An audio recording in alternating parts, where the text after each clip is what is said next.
अस्सलाम वालेकुम dear student, myself Mohammad Qasim. आज आपके साथ लिपिड के पार्ट फर्स्ट वीडियो के बाद सेकंड वीडियो आपको अपलोड करने जा रहा हूं। जैसे कि मैंने आपको पहले वीडियो में कहा था कि ट्राइग्लिसराइड, फॉस्फोलिपिड और विक्स पर मैं अलग वीडियो बनाऊंगा, तो शुरू करता हूं ट्राइग्लिसराइड से। लिपिड की पहली ये 5 किस्में हैं: ट्राइग्लिसराइड, फॉस्फोलिपिड, वेक्सेस, स्टीराइड, टर्पेनाइड। अब जी सबसे पहले है ट्राइग्लिसराइड। ट्राइग्लिसराइड क्या चीज है? आपको मैं इंतहाई मजे की बात बताऊं कि ट्राइग्लिसराइड लिपिड के 5 किस्मों में टॉप पे इसलिए है कि क्योंकि ये सबसे ज्यादा एबंडेंस में पाया जाता है। ये लिपिड, अगर हम लिपिड को मेजॉरिटी लिपिड जो हमारे साथ है वो क्या है? ट्राइग्लिसराइड में प्लांट और एनिमल दोनों में मौजूद है। प्लांट में ये सीड ऑयल की सूरत में और एनिमल में ये फैट्स की सूरत में मौजूद है, इसलिए इसको टॉप पे रखा गया है। ट्राइग्लिसराइड के जो कंपाउंड है उसको एसाइल ग्लाइसरोल भी कहा जाता है। आपको पहले पार्ट फर्स्ट वीडियो में बता चुका हूं कि triglyceride glycerol molecule 3 fatty acid मॉलिक्यूलों के साथ मिलकर जो कंपाउंड बनाएगा, उस कंपाउंड को, उस ईस्टर कंपाउंड को हम क्या कहते हैं?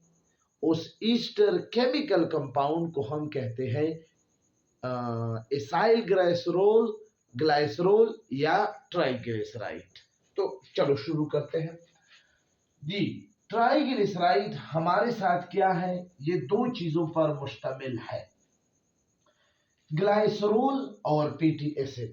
आपको मैं बताते जाऊं कि ग्लाइसरोल एक अल्कोहल है, यानी ओल, आखिर में ओल आता है ना, इथाइल अल्कोहल, तो ये एक अल्कोहल है, ठीक है ना।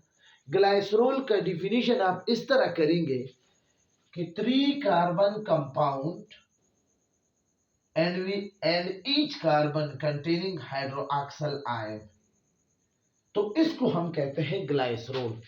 आपको पता होना चाहिए कि ग्लाइसरोल एक पोलर मॉलिक्यूल है, ठीक है ना, और इस पोलैरिटी की वजह से ये पानी में सॉल्युबल भी है। क्लियर? इसके बाद है दूसरा फैटी एसिड।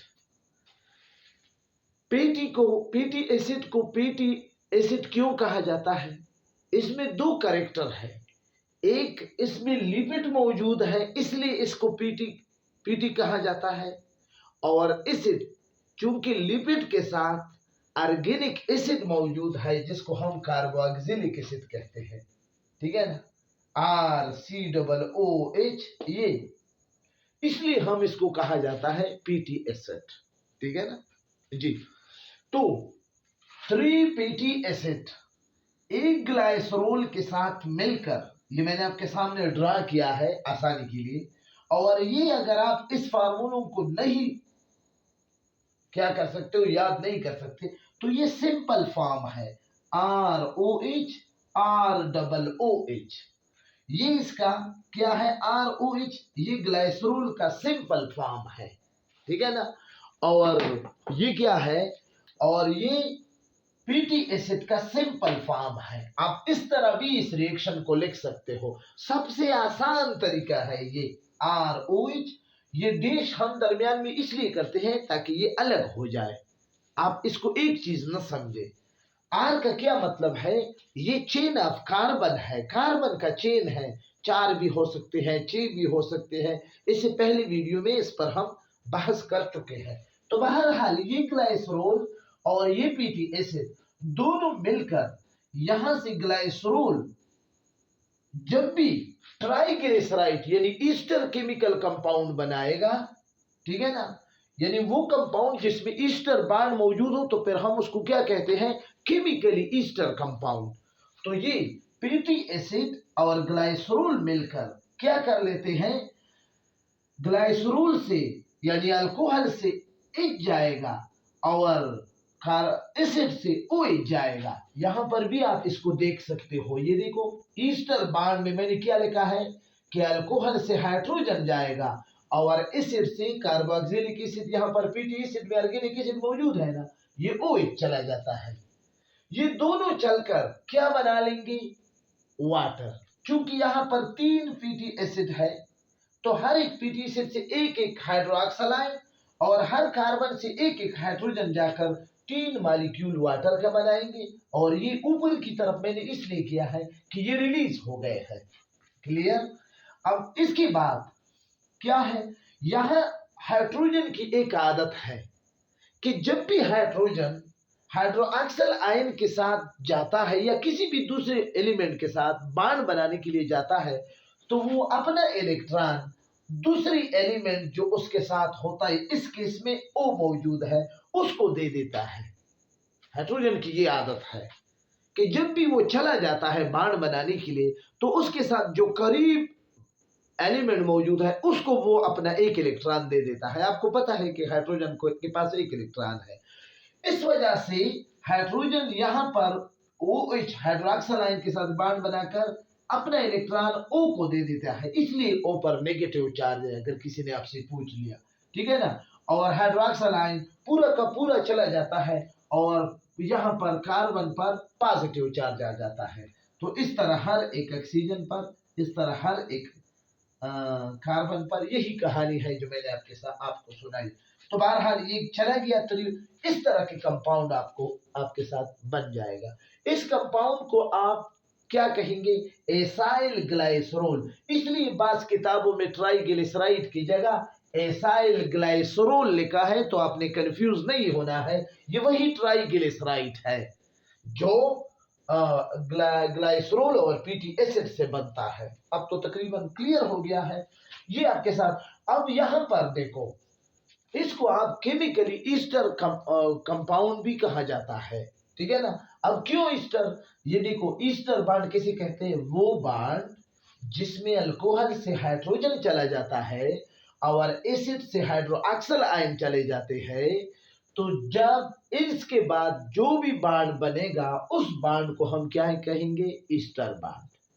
आपको मैं ये भी बताऊं कि ऐसा बॉन्ड कि ग्लाइसरोल यानी जो कि अल्कोहल है और पीटी एसिड जो कि ऑर्गेनिक एसिड है, इसके दरमियान बने और वो एक ईस्टर कंपाउंड बनाए, तो उसको हम क्या कहेंगे कि ये ईस्टर बॉन्ड है।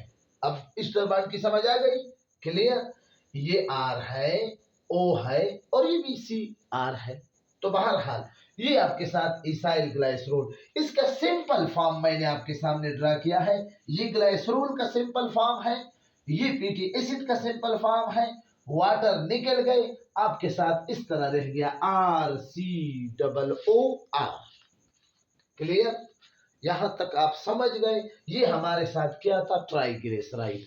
आपको फिर बताते जाऊं कि ट्राइग्लिसराइड ये मेन टाइप है लिपिड का। सबसे ज्यादा एबंडेंस लिविंग ऑर्गेनिज्म में, प्लांट और एनिमल में सबसे ज्यादा लिपिड की किस्म जो पाई जाती है वो कौन सा है, ट्राइग्लिसराइड है। प्लांट में ये सीड में आयल की सूरत में मौजूद है, यानी अनसेचुरेटेड है। अनसेचुरेटेड फैटी एसिड जिसमें carbon to carbon double bond हो, 1 2 3 4 जितनी भी है। और एनिमल में ये फैट्स की सूरत में सॉलिड स्टेट में मौजूद होगा। क्लियर। ये ट्राइग्लिसराइड, इसी वजह से इस ट्राइग्लिसराइड को एसाइल ग्लाइसरोल भी कहा जाता है।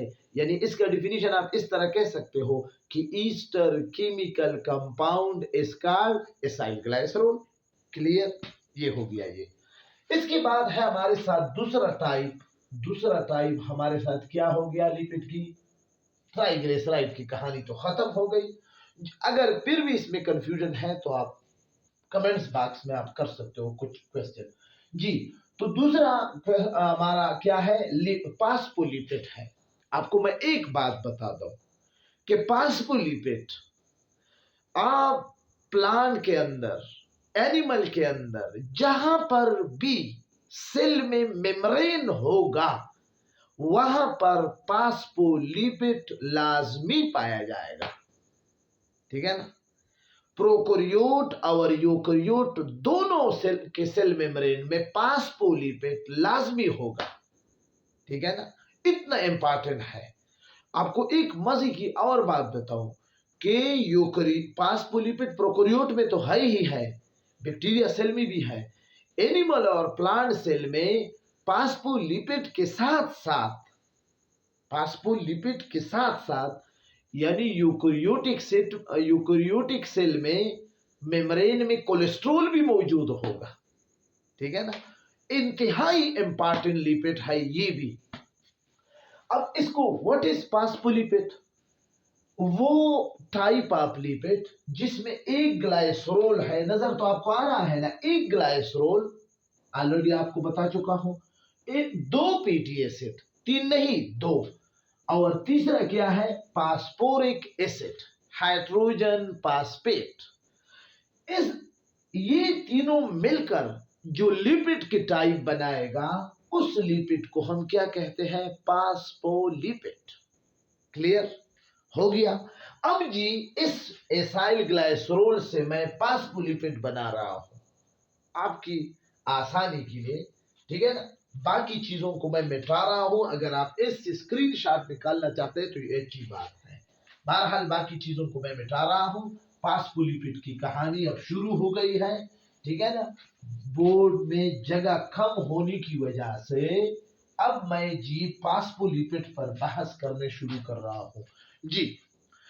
तो जी फास्फोलिपिड ये एक एसाइल ग्लाइसरोल कंपाउंड है जो आपके साथ अभी बना हुआ है। ये ऊपर का जो R1 है, क्योंकि इसमें दो पीटी एसिड है, यहां पर तो तीन है, ये इसको मैंने मिटा दिया। ठीक है, ये हो गया। अब हम इसको इस तरह लिख सकते हैं कि ये R1 है और ये R2 है। ठीक है जी। अब क्या है कि अब क्या है कि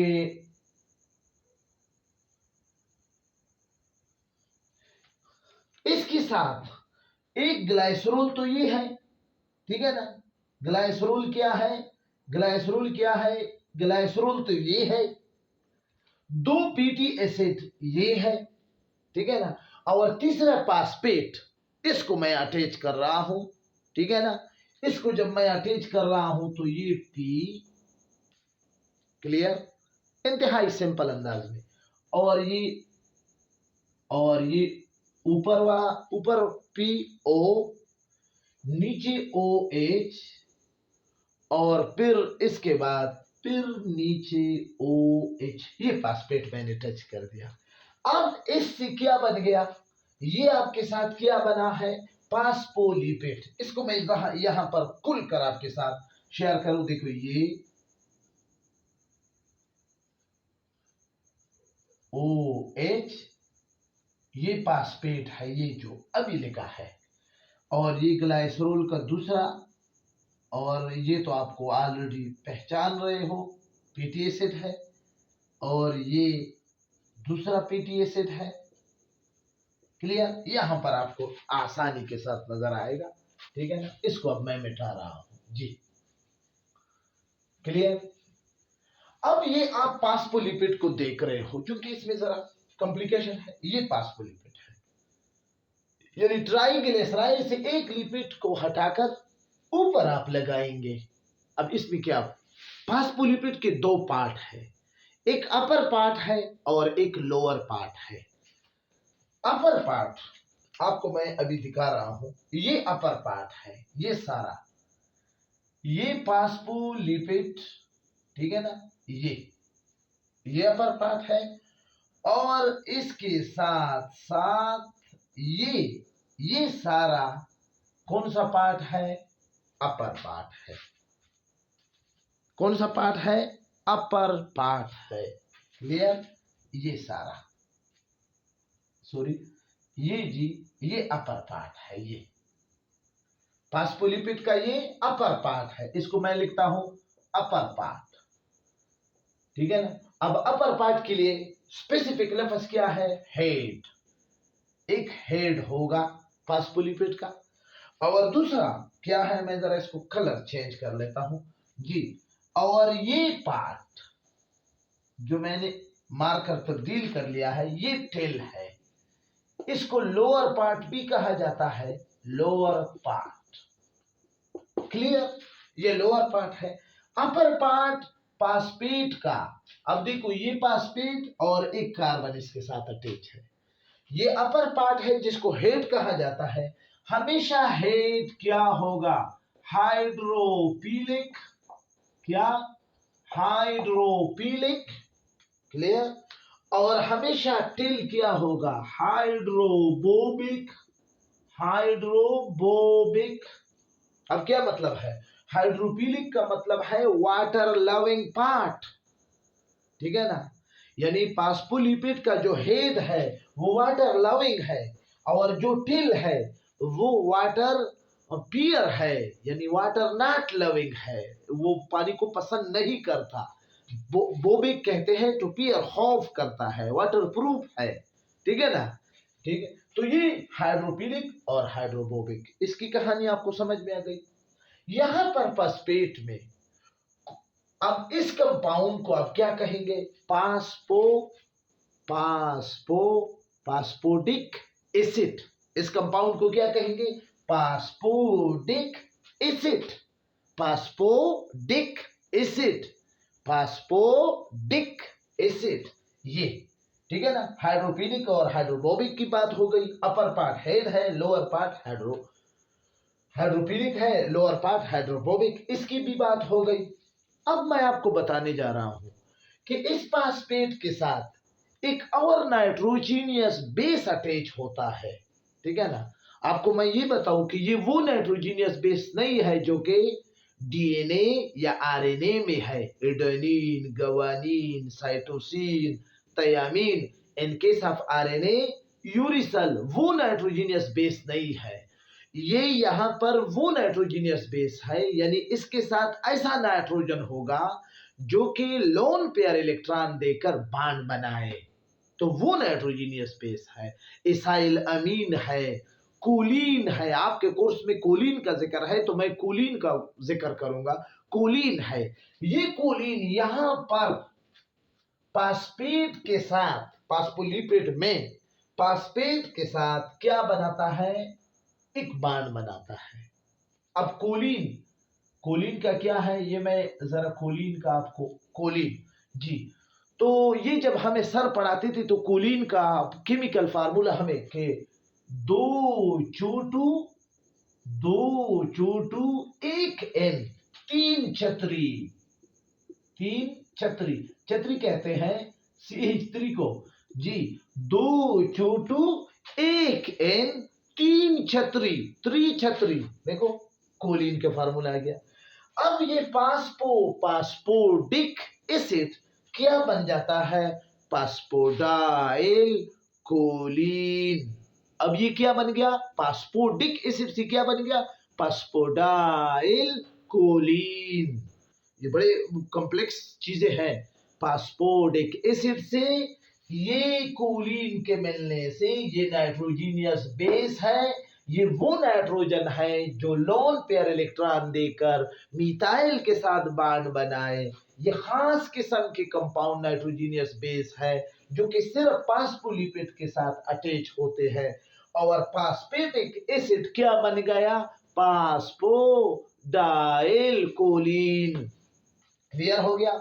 अब ये फास्फोडाइल कोलिन क्या है, ये ऐसा मटेरियल है सेलुलर मेम्ब्रेन में, प्लांट में, एनिमल में और बैक्टीरिया सेल में, सब में ये बिल्डिंग मटेरियल है। किसका, सेलुलर मेम्ब्रेन का, ठीक है ना।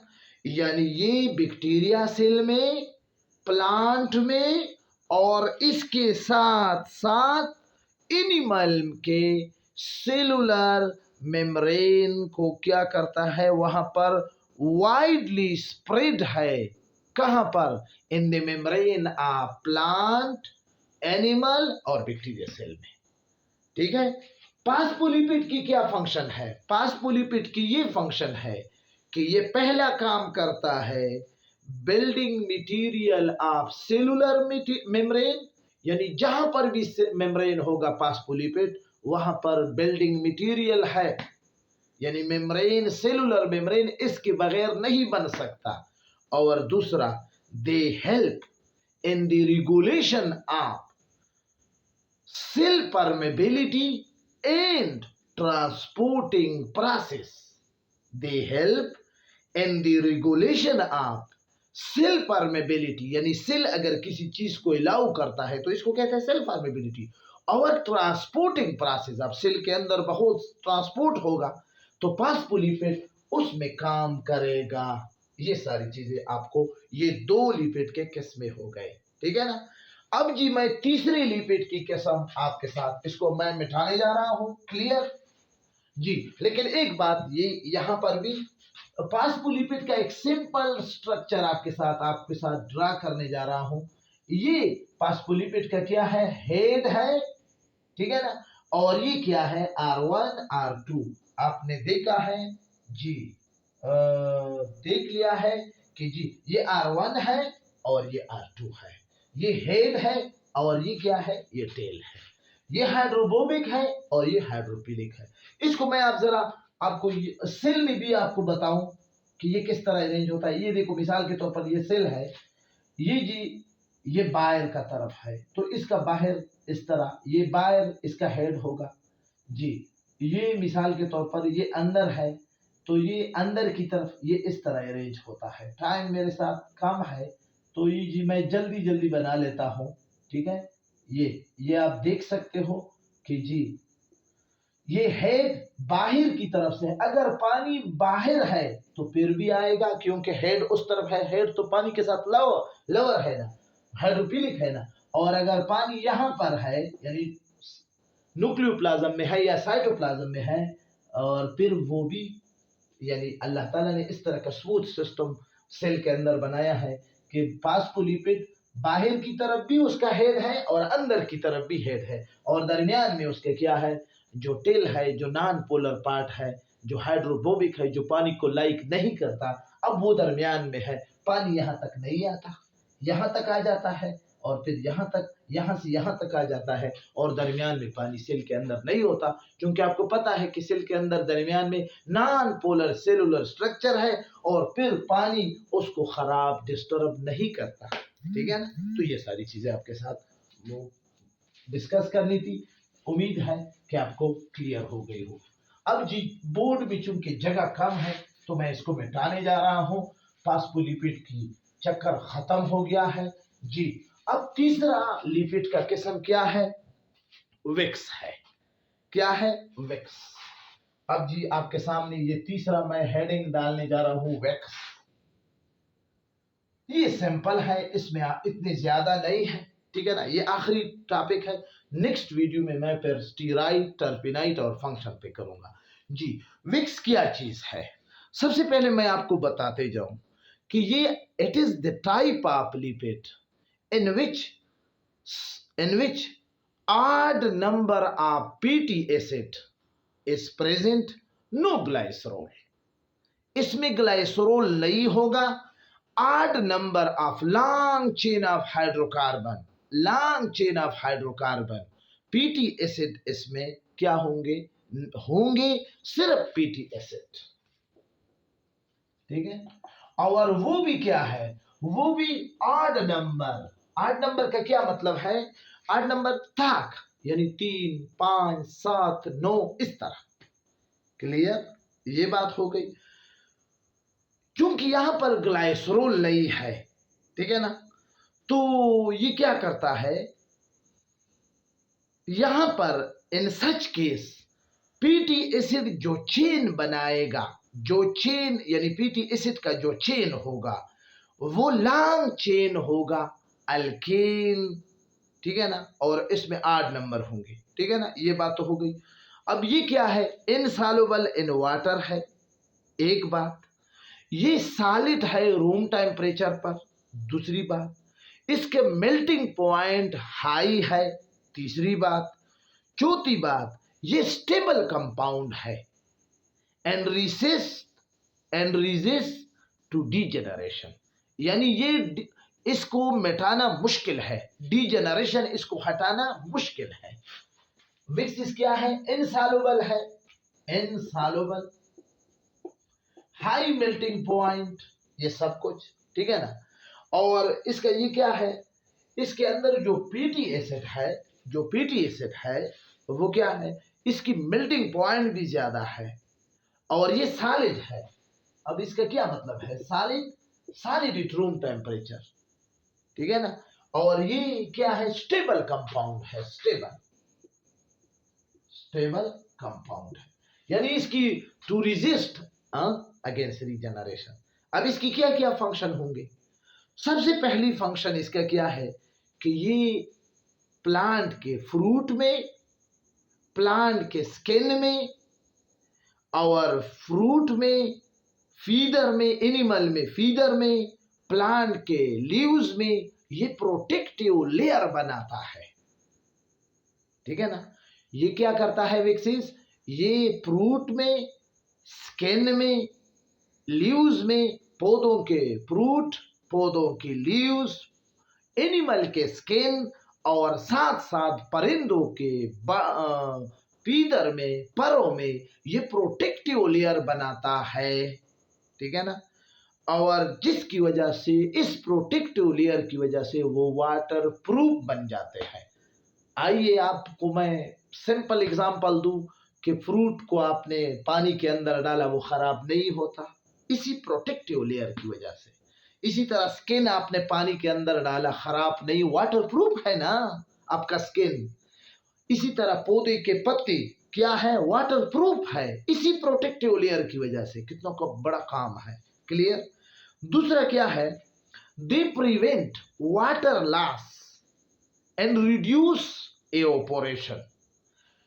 गर्मियों में जहां पर सहरा में पानी वैसे भी कम है, तो ये वैक्सेस एक प्रोटेक्टिव लेयर की वजह से पत्ती की स्टोमेटा को बंद कर देती है, जिसकी वजह से पानी का लॉस खत्म हो जाता है एंड रिड्यूस एवापोरेशन, यानी पानी का अखराज, जब पानी को बुखारात में बंद मुंतकिल होते हैं तो उसको हम क्या कहते हैं, एवापोरेशन, वो बंद हो जाता है, ठीक है ना। और पानी की जरूरत और पौधे की जरूरत पूरा हो जाता है। तीसरा, दे प्रिवेंट एब्रेसिव डैमेज।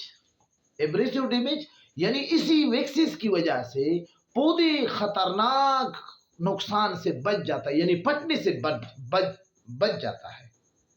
इसके अलावा they prevent the entry of germ, पंजाई की शक्ल में, बैक्टीरिया की शक्ल में पौधों के अंदर, ये अंदर नहीं जाता, विक्सिस है, ठीक है ना। इसी तरह दे प्रिवेंट ग्रेजिंग, पौधों को जब जानवर आ जाते हैं, आपको पता है कि जानवर खरबीर है, वो ग्रेजिंग एनिमल उसको खाते हैं, तो बास पौधों के पत्ते जानवर नहीं खा सकते। आप देख सकते हो आग के पौधे, जैसे है हम पश्तो में स्पलमका कहते हैं, स्पलमका अब एनिमल नहीं खाते, क्यों? ये वैक्सिस की वजह से। और भी प्लांट है आपके इलाके में, ठीक है ना, तो वो पौधे, वो पत्ते जानवर नहीं काटते, क्यों? वैक्सिस की वजह से। इसलिए मैं कहता हूं दे प्रिवेंट ग्रेजिंग, ठीक है ना। और इसके अलावा they provide water barrier for insect body. Waxes की वजह से इंसेक्ट, हशरात जितनी भी है, ये तितलियां, ये सारे, ये मलख, ये केकड़ा, ये चिमटी, जो भी हशरात है जितने, ठीक है ना, ये कॉकरोच, ये सारे हशरात दे प्रिवेंट क्या, दे provide water barrier for insect bodies. और आखिर में in human A trip dust particle and dirt in the air canal. आपके कानों के अंदर भी क्या है, विक्सिस मौजूद है। अभी दिखाओ, अभी देखो, ये देखो निकल आ जाते हैं, ठीक है ना, सही है। तो आपको पता है कि आपके कानों के अंदर विक्स नरम मुलायम चीजें हैं, तो ये इसकी क्या है, फंक्शन है। इतना हो गया है, बाकी स्टीराइड और टर्पिनाइड पर इंशाल्लाह तीसरी वीडियो बनाऊंगा और साथ फंक्शन भी होगा। इजाजत चाहता हूं, ढेर सारे दुआओं में। टॉपिक शायद लंबा हो गया है, लेकिन महाराज चूंकि हमारी मजबूरी है टॉपिक को एज इट इज एक्सप्लेन करना है, तो मजबूरी का नाम क्या है, शुक्रिया। इजाज़त चाहता हूँ, खुदा हाफिज़।